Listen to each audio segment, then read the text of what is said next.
My name is Diana Leo. I work with Urban Tilth, and I'm currently at the Richmond High School Garden co-teaching the Urban Agriculture course.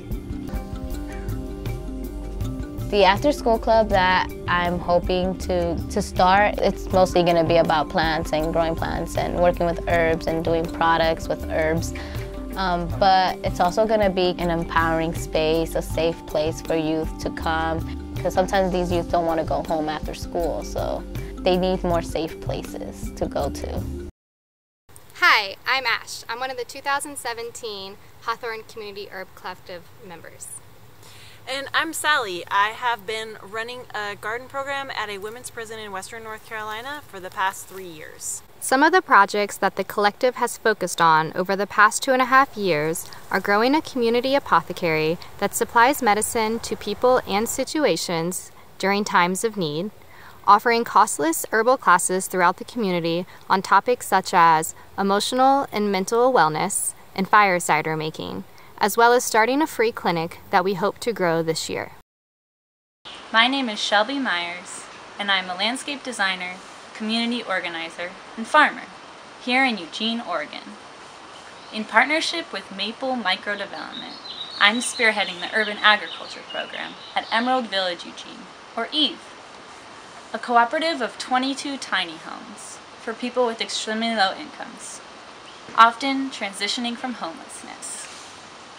The last portion of the site to be complete is the farm. The farm will support the EVE community in growing their own organic food and medicinal herbs.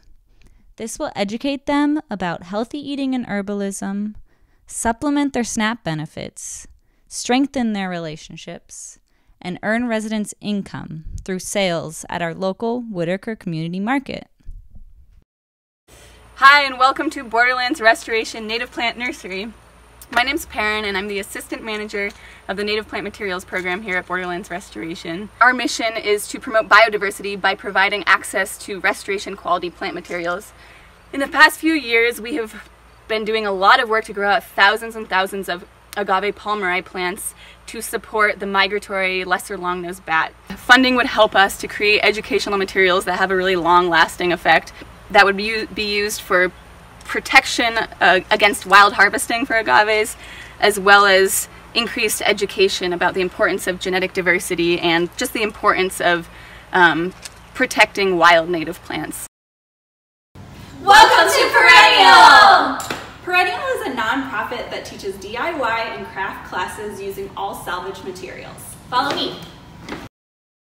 With funding from Mountain Rose Herbs, we'll be able to keep stock and expand our apothecary, and also help communicate to our community that this is a resource for them to work on their DIY and craft projects in a natural way. Now, why don't you head outside with Tara? So this is our educational dye garden that we've just planted this year. Everything that you can see are Missouri native plants that can be used in our textile classes to make natural dyes, steam bundles, and much more. We're going to use these dye stuffs to offer at least 30 classes in the next year to teach DIY crafts to people in our community.